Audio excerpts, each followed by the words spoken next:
നമസ്കാരം. ഏവർക്കും pre market റിപ്പോർട്ട്സുകളിലേക്ക് സ്വാഗതം. ഇന്ന് നവംബർ 7, 2025 വെള്ളി. ഇന്ത്യയും യുഎസും തമ്മിലുള്ള ട്രേഡ് ഡീലിനെ കുറിച്ച് യുഎസ് പ്രസിഡന്റ് ട്രംപിന്റെ ഭാഗത്ത് നിന്നും ഇന്ന് വെളുപ്പിനെ പുതിയ പ്രസ്താവനകൾ വരികയുണ്ടായി. അവയെക്കുറിച്ചൊക്കെ നമുക്ക് ഈ വീഡിയോയിൽ വിശദമായി തന്നെ ചർച്ച ചെയ്യാം. ഫിനാൻഷ്യൽ മെറ്റൽ സ്റ്റോക്സുകളിൽ ഉടലെടുത്ത ശക്തമായ സെല്ലിങ്ങിനെ തുടർന്ന് ഇന്നലെ തുടർച്ചയായി രണ്ടാമത്തെ ട്രേഡിംഗ് സെഷനിലും ഇന്ത്യൻ മാർക്കറ്റിന് നഷ്ടത്തോടുകൂടി വ്യാപാരം അവസാനിപ്പിക്കേണ്ടതായിട്ട് വരികയുണ്ടായെങ്കിലും വിദേശ ധനകാര്യ സ്ഥാപനങ്ങൾ ഇന്ത്യൻ ക്യാഷ് മാർക്കറ്റിൽ ഇന്നലെ 3263.21 കോടി രൂപയ്ക്ക് സെല്ലിംഗ് തുടരുകയാണ് ഉണ്ടായത്.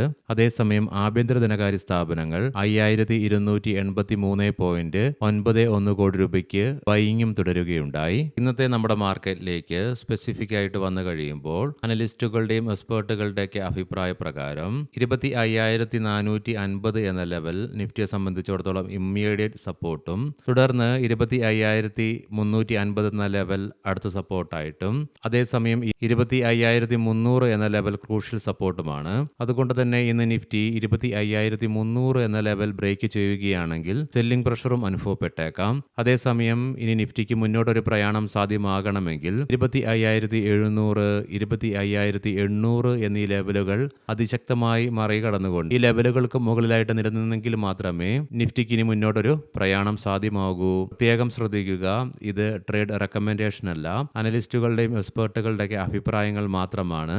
എഡ്യൂക്കേഷൻ പേർപ്പസിന് വേണ്ടിയിട്ടാണ് ഈ ലെവലുകൾ വിശദീകരിക്കുകയുണ്ടായത്. Bajaj auto, Hindalco industries, national aluminium company തുടങ്ങി ഒത്തിരിയേറെ പ്രധാനപ്പെട്ട കമ്പനികൾ അവയുടെ ക്വാർട്ടർ 2 ഏർണിംഗ്സുമായിട്ട് ഇന്ന് ലൈനപ്പ് ചെയ്തിട്ടുണ്ട്. അതുകൂടാതെ നാളെയും ഒത്തിരിയേറെ കമ്പനികൾ അവയുടെ ക്വാർട്ടർ 2 ഏർണിംഗ്സുകൾ പ്രസിദ്ധീകരിക്കാനിരിക്കുന്നു. വരുന്ന പുതിയ റിപ്പോർട്ടുകൾ പ്രകാരം ഗ്ലോബൽ ബിയർ ജയന്റായ കാൾസ്ബർഗ് ടി ഗ്രൂപ്പും JP മോർഗനുമായിട്ട് അഭിപ്രായങ്ങൾ ആരായുന്നുണ്ട്. കമ്പനിയുടെ IPO ഇന്ത്യയിൽ ലോഞ്ച് ചെയ്യുവാനായിട്ടുള്ള തീരുമാനങ്ങൾ എടുക്കുവാൻ വേണ്ടിയിട്ട്. അതുപോലെ തന്നെ ഇന്ന് വെളുപ്പിനെ US പ്രസിഡന്റ് ട്രംപിന്റെ ഭാഗത്ത് നിന്നും ഇന്ത്യ US ട്രേഡ് ഡീലിനെ കുറിച്ച് പുതിയ സ്റ്റേറ്റ്മെന്റുകൾ വരികയുണ്ടായി.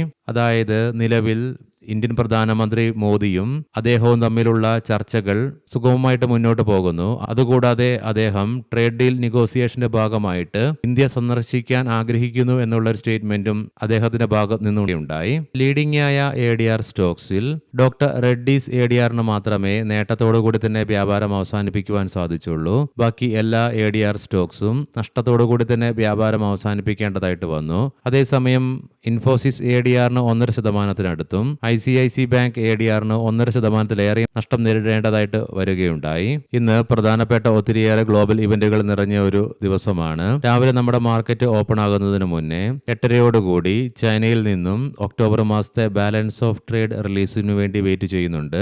ഉച്ചയ്ക്ക് 12:30 ജർമ്മനിയിൽ നിന്നും സെപ്റ്റംബർ മാസത്തെ ബാലൻസ് ഓഫ് ട്രേഡ് റിലീസിനായിട്ട് ഒരുങ്ങുന്നു. ഇതിനെല്ലാം പുറമെ വൈകുന്നേരം നമ്മുടെ മാർക്കറ്റ് അടച്ചതിന് ശേഷം 7 മണിയോടുകൂടി US നിന്നും സെപ്റ്റംബർ മാസത്തെ unemployment rate, non farm payrolls release ചെയ്യപ്പെടും. അതുകൂടാതെ ഒക്ടോബർ മാസത്തെ non farm payrolls, unemployment rate തുടങ്ങിയവയുടെയും റിലീസ് ഉണ്ട്. അതേസമയം കാനഡയിൽ നിന്നും ഒക്ടോബർ മാസത്തെ അൺഎംപ്ലോയ്മെന്റ് റേറ്റിന്റെ റിലീസും കാത്തിരിക്കുന്നു.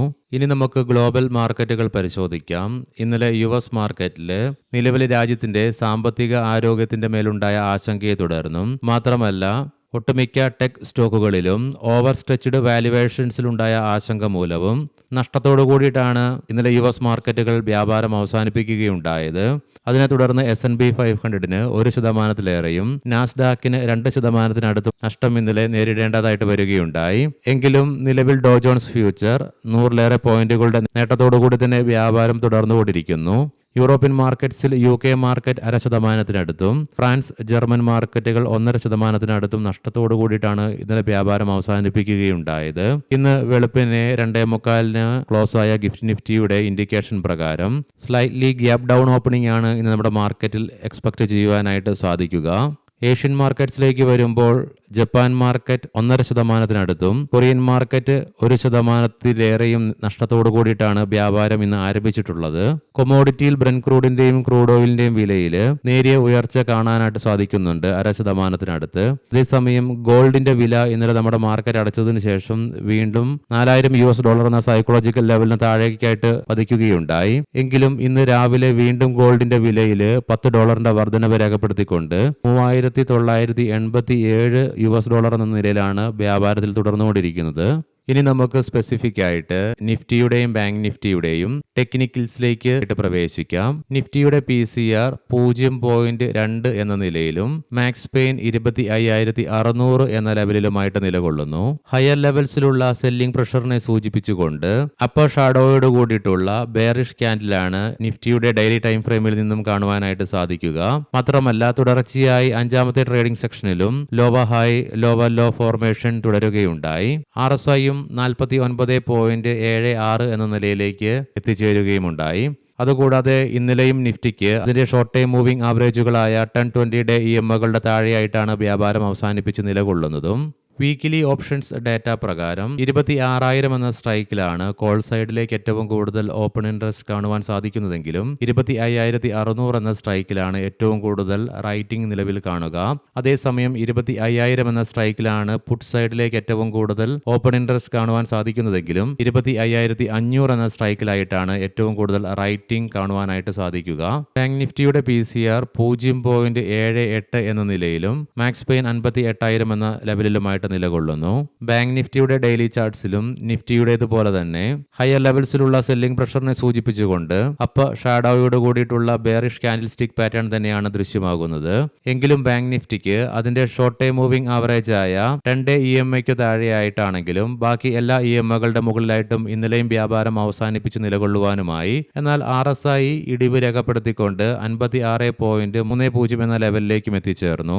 മന്ത്ലി ഓപ്ഷൻസ് ഡാറ്റ പ്രകാരം 58,000 എന്ന സ്ട്രൈക്കിലാണ് കോൾ സൈഡിലേക്ക് ഏറ്റവും കൂടുതൽ ഓപ്പൺ ഇൻട്രസ്റ്റ് കാണുവാൻ സാധിക്കുന്നത്. അതേ സ്ട്രൈക്കിൽ തന്നെയാണ് ഏറ്റവും കൂടുതൽ കോൾ റൈറ്റിംഗും നിലവിൽ കാണുക.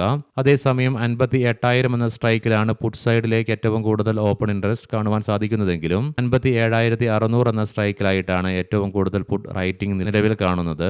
ഇന്നത്തെ പ്രധാനപ്പെട്ട സ്റ്റോക്കിംഗ് ന്യൂസുകൾ പരിശോധിക്കാം. മുൻകൂട്ടി ഓർമ്മിപ്പിച്ചുകൊള്ളട്ടെ, ഇത് ഒരു ബൈ ഓർ സെൽ റെക്കമെൻഡേഷൻ അല്ല.